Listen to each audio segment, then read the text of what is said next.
साथियों, जय भीम। जय भारत, जय संविधान, जय मंडल, जय जोहार, जय लोकतंत्र, जय विज्ञान, जय जवान, जय किसान। आज का ये फेसबुक लाइव 2-3 विषयों को लेकर है जो अति महत्वपूर्ण है। और क्योंकि बहुत सारे इंटरव्यू देते हैं हम लोग, बहुत कुछ देते हैं, तो वो हम वहां वही बात रख पाते हैं, या हाउस में भी बोलते हैं तो समय कमी होती है।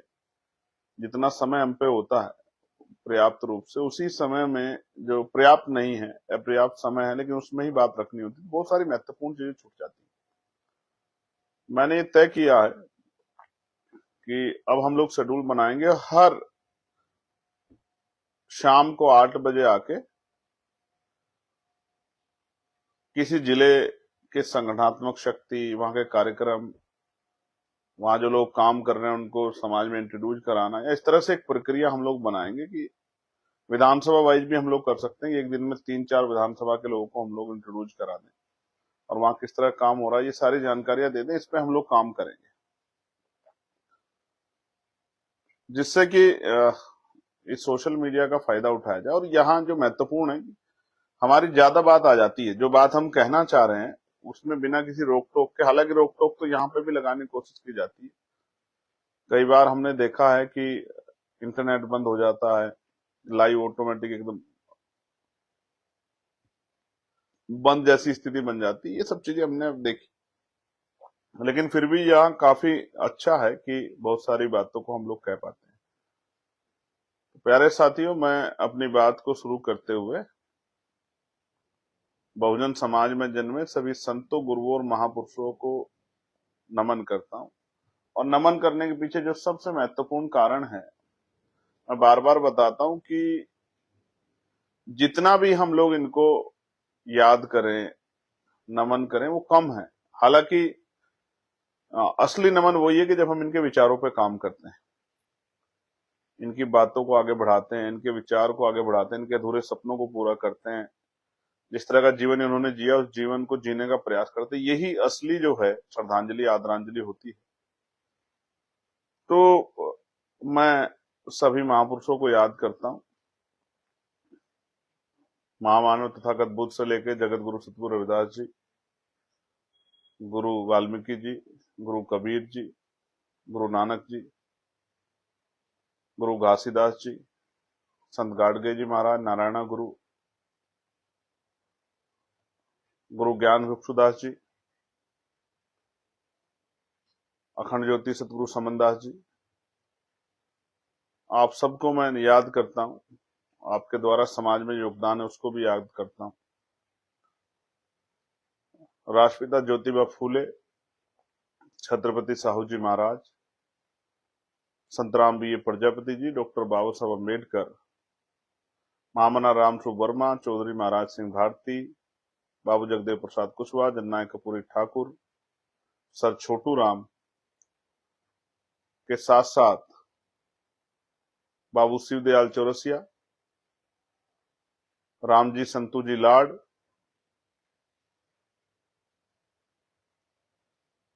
उनके साथ साथ ब्रह्मानंद लोधी जी, मान्यवर दीनाबाना वाल्मीकि जी, मान्यवर काशीराम साहब, माँ रमाबाई, माँ सावित्रीबाई फूले, माँ फातिमा शेख, माँ झलकारी बाई, माँ अवंतिका बाई लोधी, माँ इल्याबाई होलकर, तमाम वीरांगनाओं को, माँ फूलन देवी, तमाम वीरांगनाओं को भी मैं याद करता हूं, उनको अपने श्रद्धा के सुमन अर्पित करता हूं। और देश के आजादी में बलिदान देने वाले सभी शहीदों को भी, क्रांतिकारी भाइयों को, कोतवाल धन सिंह गुर्जर से लेकर तमाम हमारे शहीद आजम सरदार भगत सिंह, उधम सिंह जी, सरदार करतार सिंह सराभा जी, तमाम उन वीरों को जिनके रक्त से ये मिट्टी जो है उनका बलिदान हुआ और इस देश में आजादी है, उन महापुरुषों को भी मैं याद करता हूं। और बीपी पूर्व प्रधानमंत्री वीपी सिंह जी को भी मैं याद करता हूं, क्योंकि उनके द्वारा उनके समय में किया गया एक प्रयास जो है जिसने बहुत सारे पिछड़े समाज के लोगों को मुख्य धारा में लाने का काम किया। बीपी मंडल जी को भी मैं याद करता हूं। प्यारे साथियों, सबसे पहले तो मैं बाराबंकी की सफल रैली के लिए आप सबको बधाई देता हूं। उत्तर प्रदेश की पूरी टीम जिन्होंने वहां देखरेख की, वॉलंटियर फोर्स के हमारी भाई और बहन, मैंने बहनों को भी देखा वॉलंटियर काम करते हुए, उन बहनों को बधाई देता हूं। वो मुझे सुन रही होंगी या सुनेंगी बाद में। उन भाइयों को बधाई देता हूं जो गर्मी में पसीने पसीने होकर खड़े थे। टेंट उड़ गया था, रात में आंधी आई और टेंट उड़ गया था, और सुबह मुझे बात बताई गई कि, और मुझे वीडियो दिखाई गई कि हालत बड़े खराब है, लेकिन टेंट के बाहर, टेंट के अंदर जो माताएं, बुजुर्ग, अभिभावक के रूप में जो नौजवान साथी थे वो तो थे, लेकिन जो माताएं और नौजवान साथी धूप में खड़े होकर सुन रहे थे, गर्मी में जो डटे हुए थे, मैं उनको भी बहुत दिल से आभार प्रकट करता हूं आपके प्यार के लिए, आपके आशीर्वाद के लिए। और मैं आपको विश्वास दिलाता हूं कि हम लोग भी इसीलिए ज्यादा काम कर रहे हैं कि महापुरुषों के अधूरे सपने को हम लोग पूरा कर पाए।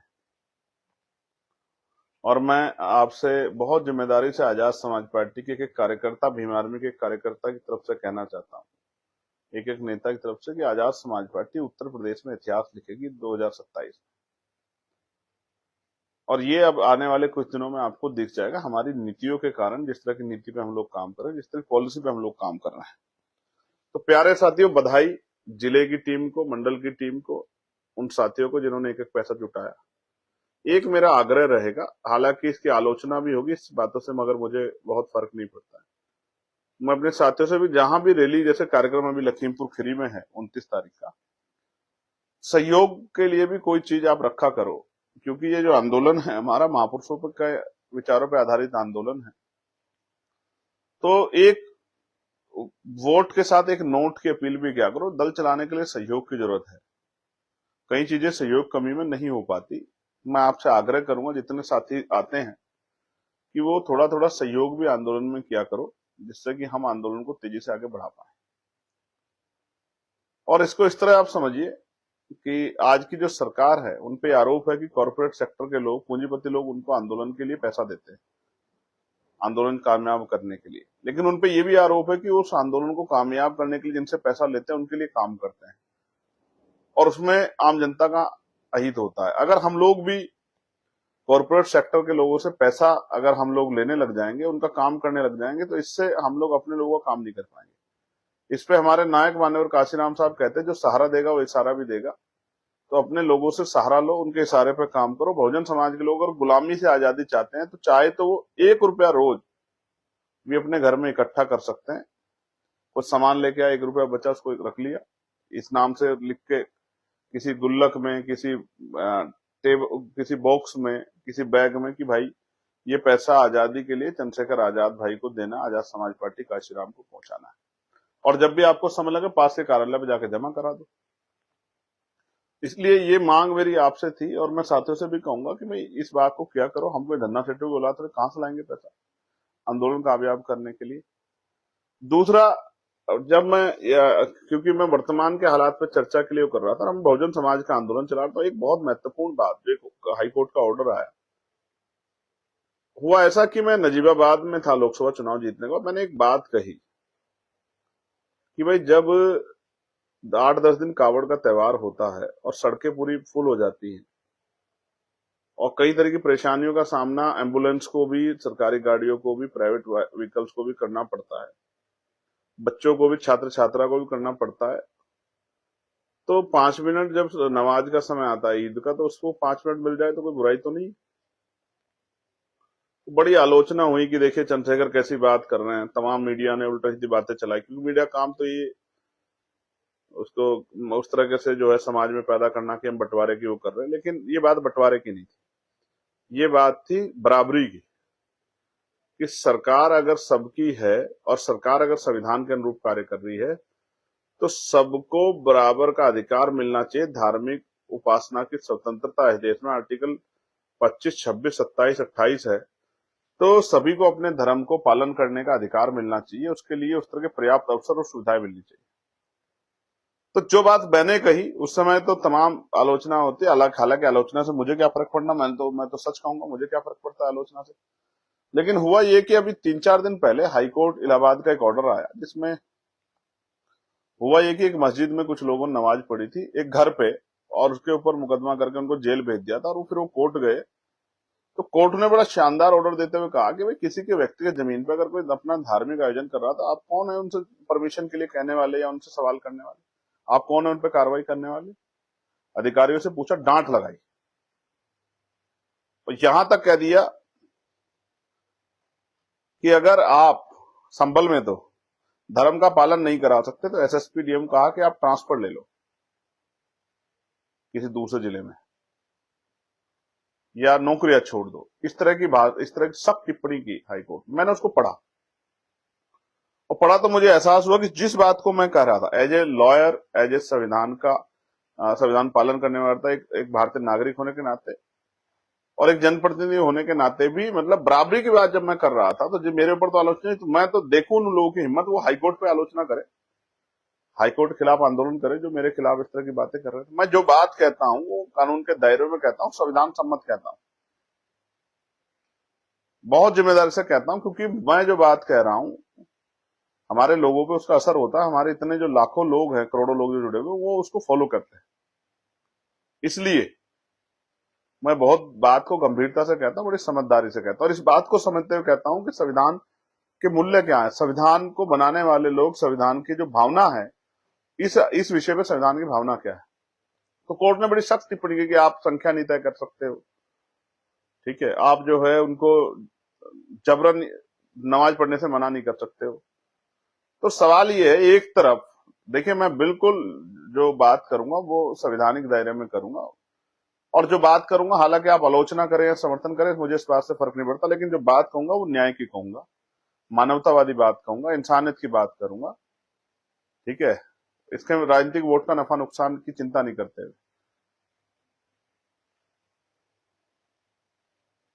सबको धार्मिक आजादी देता है संविधान। जहां एक तरफ आप सड़कों को ब्लॉक हो जाती है, उनकी परवाह नहीं करते, तमाम धार्मिक यात्राएं सड़कों पर निकलती हैं, आप लोग उसमें प्रोटेक्शन देते हैं, व्यवस्था करते हैं, आप उससे भी आगे बढ़ के पुलिस ड्यूटियां लगाते हैं, फूल बरसाते हैं, तमाम तरह की प्रयास करते हैं कि भाई कार्यक्रम शांति प्रिय हो, सुविधाएं मिले।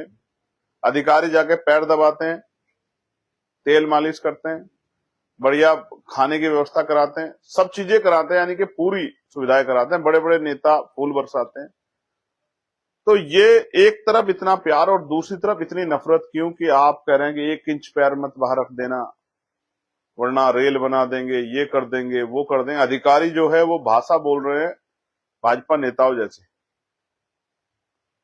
और ये जो मैं समझता हूं ना कि ये कैसे क्यों हो रहा है, इसके पीछे मुझे एक कारण नजर आता है कि मुख्यमंत्री जी का आदेश है।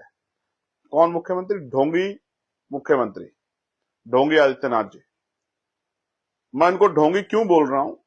इसलिए बोल रहा हूं क्योंकि वो ढोंग रचते हैं। वो कहते हैं कि भाई साहब मैं तो संन्यास लिया हुआ व्यक्ति हूं। हालांकि व्यक्तिगत आलोचना करने का मुझे अधिकार नहीं, मैं करना चाहता, लेकिन क्योंकि आप प्रदेश के मुख्यमंत्री हैं तो आपका फर्ज ये बैठता है कि संविधान के अकॉर्डिंग आपका भाव सबके प्रति अच्छा होना चाहिए, सबके प्रति आपका एक ही तरह का रुख होना चाहिए, और जो चाहे वो बजट हो, पैसा हो, वो सभी के लिए बराबर तरह से खर्च हो, और वो जो न्याय हो सबके लिए बराबर हो। लेकिन मैं यहाँ ये बात शेड्यूल कास्ट, शेड्यूल ट्राइब और बैकवर्ड के लोगों को भी कहना चाहता हूँ। अभी रविदास जयंती का कार्यक्रम हुआ, कोई परमिशन नहीं दी गई, नहीं, एक परमिशन पे तो बवाल हो गया। जो पुलिस ने पहले एडमिनिस्ट्रेशन ने परमिशन दे दी और बाद में उसको कैंसिल कर दी किसी शिकायत पे। तो अगर आपको कैंसिल करनी थी किसी शिकायत पे तो आपने दी क्यों?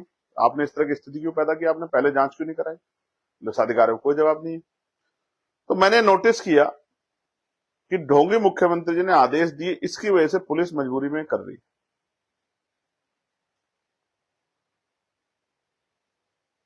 उदाहरण, उत्तर प्रदेश में कोई गुरु रविदास जी की जयंती की नई परमिशन नहीं, उत्तर प्रदेश में डॉक्टर बाबा साहब अम्बेडकर की जयंती कोई नई परमिशन नहीं, किसी शोभा यात्रा कोई नई परमिशन नहीं, किसी गुरु घर पे उस तरह का साज सजावट का प्रोग्राम। मैंने तो अपने यहाँ जिलाधिकारी से कहा भी, क्योंकि ये हमारा अधिकार है लेकिन तमाम धार्मिक आयोजनों पे इतना जो है सरकार सहयोग करती है, अधिकारी सहयोग करते हैं, जाकर जांच करते हैं। ईद पे भी हम लोग देखते हैं, जाते हैं ईदगाह वगैरह पे, लेकिन SC ST OBC के उसमें तो नहीं दिखाई देते कहीं, किसी भी धार्मिक उत्सव पे नहीं दिखाई देते। इतने महापुरुषों की जयंती होती है, फूले साहब की होती है, साहू महाराज की होती है, काशीराम साहब की होती है, बाबा साहब की होती है, गुरु रविदास जी की होती है, गुरु कबीर जी की होती है, कभी नहीं दिखाई देते। क्यों नहीं दिखाई देते भाई? इसका मतलब आप ढोंग करते हैं, झूठ बोलते हैं, आप ढोंगी हैं।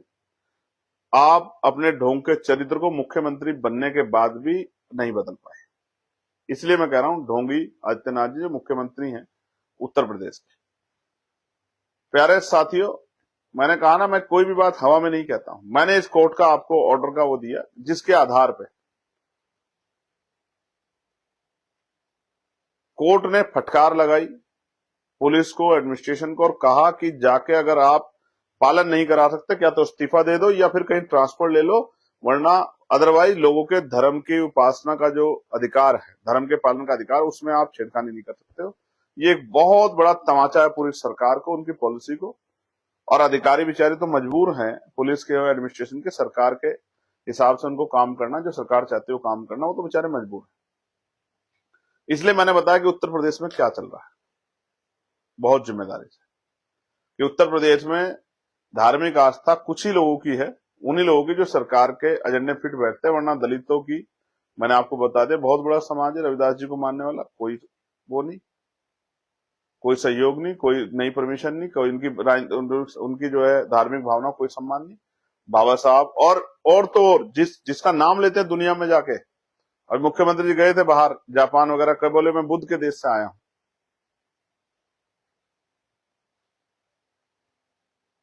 I am come from land of Buddha. लेकिन यहां अगर भगवान बुद्ध का कोई जो है कार्यक्रम होता है तो उसकी परमिशन नहीं देते, उस परमिशन में आके गुंडे तोड़फोड़ कर देते हैं, उल्टा पीड़ितों पर कार्रवाई हो जाती। इसलिए मैं कह रहा हूं कि ढोंगी मुख्यमंत्री जी वास्तविकता में उनके अंदर न्यायप्रिय चरित्र नहीं है, अदरवाइज वो इस तरह का अन्याय नहीं करते कुर्सी बैठने के बाद। एक दूसरा जो मामला है बड़ा इंपॉर्टेंट है, ये राष्ट्रीय स्तर का मामला है। अब इसमें क्या है, जो केंद्र की हमारी सरकार है, जिसमें मोदी जी प्राइम मिनिस्टर हैं, जो कहते हैं कि मैंने कभी बयान नहीं दिया, जबकि हालांकि उन्होंने मंगलसूत्र और ये वो पता नहीं क्या क्या बयान दिए, कुछ छिपा हुआ नहीं है। लेकिन मैं आपको पढ़ के सुना रहा हूं।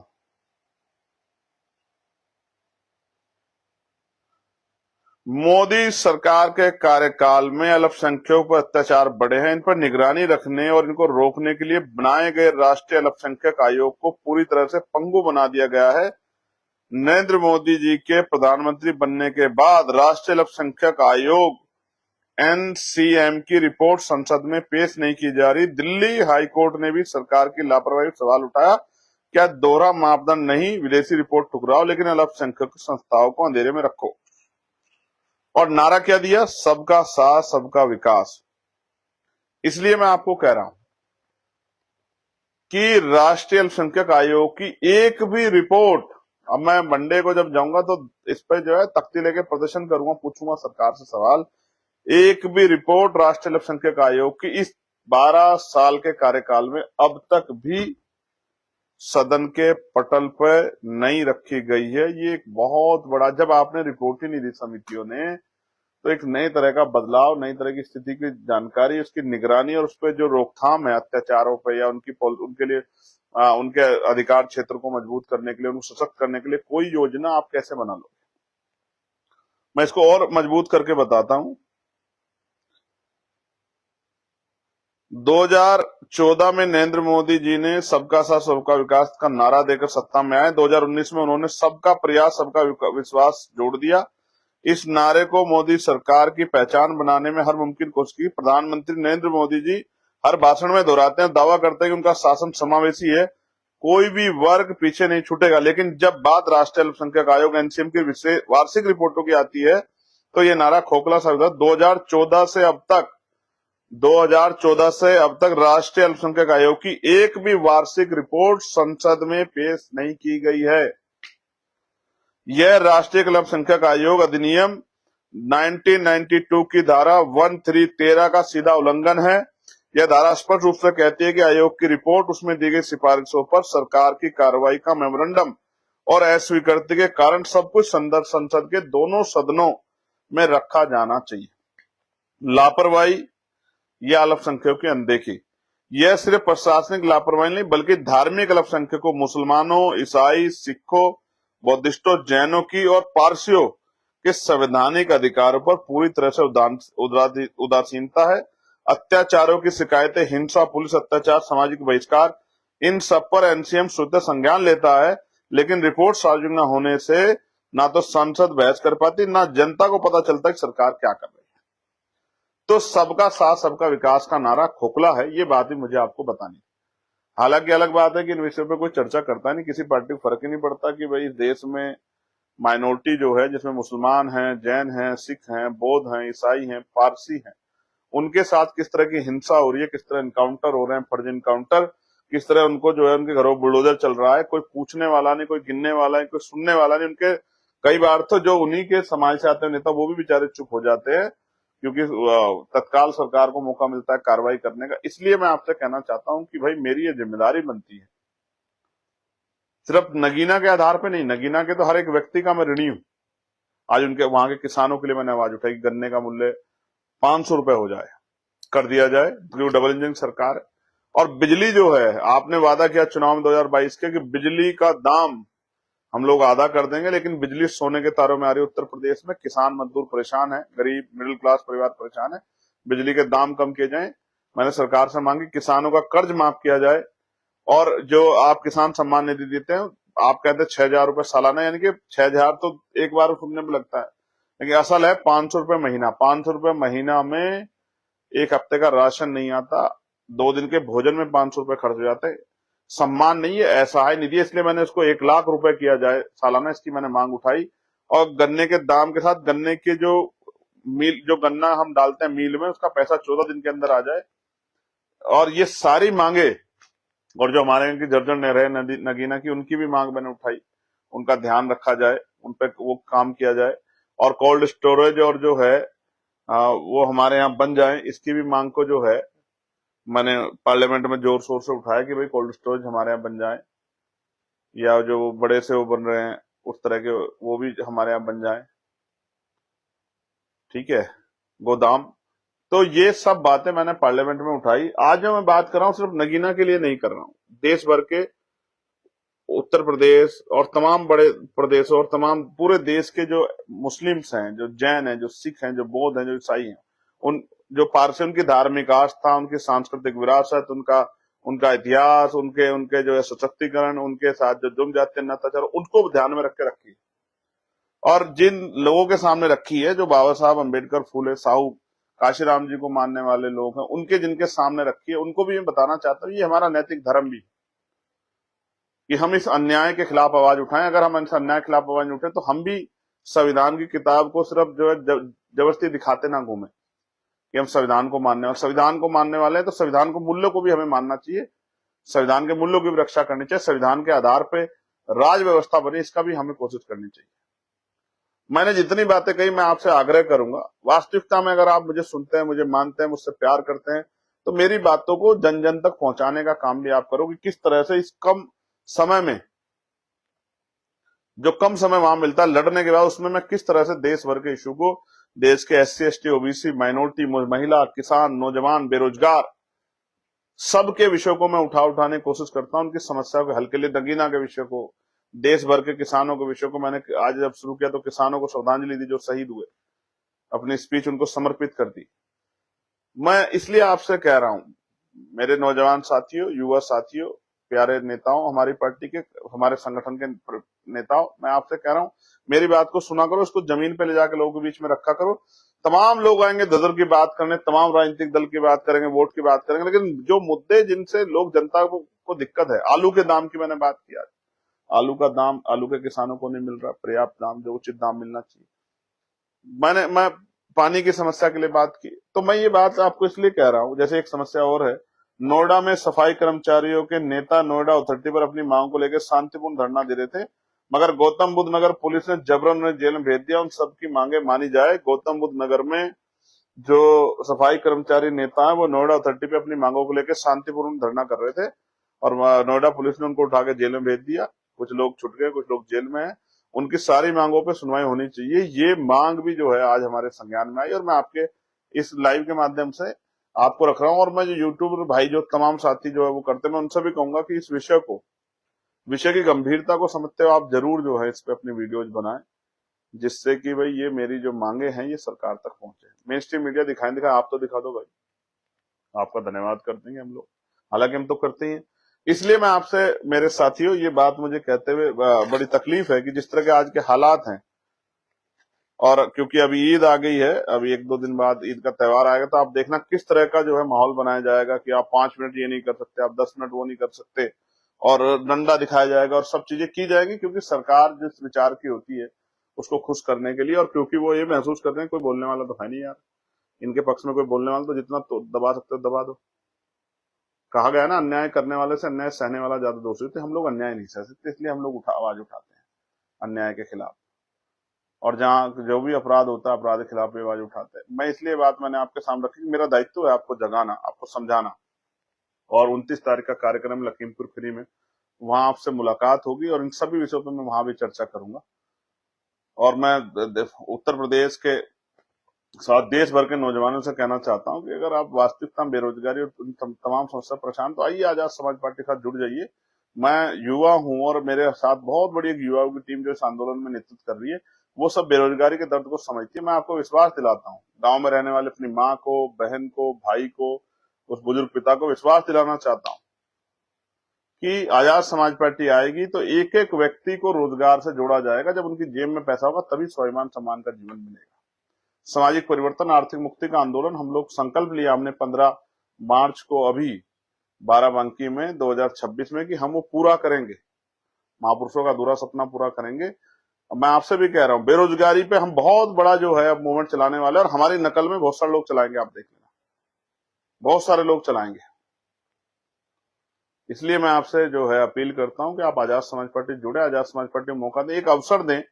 जिस तरह नगीना की आवाज मैंने देश भर के, नगीना के साथ देश भर की आवाज मैंने लोकसभा में सीमित समय में उठाई है, अगर आप मौका देंगे उत्तर प्रदेश पे काम करने का, तो आप देखना उत्तर प्रदेश की काया पलट के रख दी जाएगी। और उत्तर प्रदेश में इतना काम किया जाएगा कि उत्तर प्रदेश का बच्चा बच्चा किसी जाति धर्म का वो बोलेगा कि आजाद समाज पार्टी को ही वोट करेंगे, भविष्य में भी आजाद समाज पार्टी की सरकार बनाएंगे और आजाद समाज पार्टी के जरिए उत्तर प्रदेश के हालात बदलेंगे। चाहे वो मेरठ की समस्या हो कि मेरठ में हाईकोर्ट की बेंच बने, इन तमाम मांगों को लेके, जैसे रेलवे की मांगे हम लोगों ने उठाई, लगातार हमारा संघर्ष रहेगा। अभी तो हम लोग सत्ता में नहीं, इसलिए मांगे उठा रहे हैं, सत्ता में होंगे तो कर देंगे धड़ाधड़, जितना बैकलॉग है तत्काल भर देंगे, पहली कैबिनेट में दे देंगे लाखों नौजवानों को रोजगार। मैंने 3 लाख रोजगार रेलवे में खाली पड़ी है बैकलॉग, मंत्री जो जवाब देते 1,42,000 दे रहे हैं, लेकिन 1,42,000 देने के बाद भी 1,58,000 बाकी रहेंगी, उनको भी लड़ लड़ के दिलवाने काम करेंगे। आशा बहने, आंगनबाड़ी बहने, भोजन माताओं, पंचायत सहायकों, सबके विषयों को, पीआरडी के जवान, होमगार्ड भाई, पुलिस के भाई, सबके, अर्धसैनिक बल, अर्धसैनिक बलों के मामला आज ही लगाया है। उनके साथ जो दोहरा व्यवहार हो रहा है, उनको प्रमोशन नहीं मिल रहा है, उनको पुरानी पेंशन नहीं मिल रही। इन सब चीजों, पुरानी पेंशन के मामले को, प्रमोशन में रिजर्वेशन SC ST OBC कर्मचारियों के लिए जिस तरह का अन्याय कर्मचारी सह रहे हैं, दफ्तरों में भेदभाव हो रहा है और उनको प्रमोशन नहीं मिल रहा है, लीव नहीं मिल रही, ट्रांसफर की समस्या है, इन सब विषयों को फोकस करके इन पे काम करेंगे। लेकिन तब उसके लिए आपको भी एक कदम आगे बढ़ाना पड़ेगा, आर्थिक सहयोग भी करना पड़ेगा और राजनीतिक शक्ति भी देनी पड़ेगी। मैं आपका भाई चंद्रशेखर आजाद, और आपने क्या सीखा, किस तरह का आपका रिस्पॉन्स है, इस बात को आप लेके जाएंगे नहीं जाएंगे इधर उधर की, भाई हम लोग संवैधानिक लोग हैं, इधर उधर की बातें ना करके मुख्य मुद्दों पर लोगों के बीच जाकर चर्चा करेंगे, तो शायद हमारी बात 23 लोगों के बीच में जाएगी। ऐसा मेरा विश्वास है। बहुत बहुत धन्यवाद। जय भीम, जय भारत, जय संविधान, जय मंडल, जय जोहार, जय लोकतंत्र, जय विज्ञान, जय जवान, जय किसान। आप सबके लिए मंगल कामनाएं, आप सबको बधाई, धन्यवाद।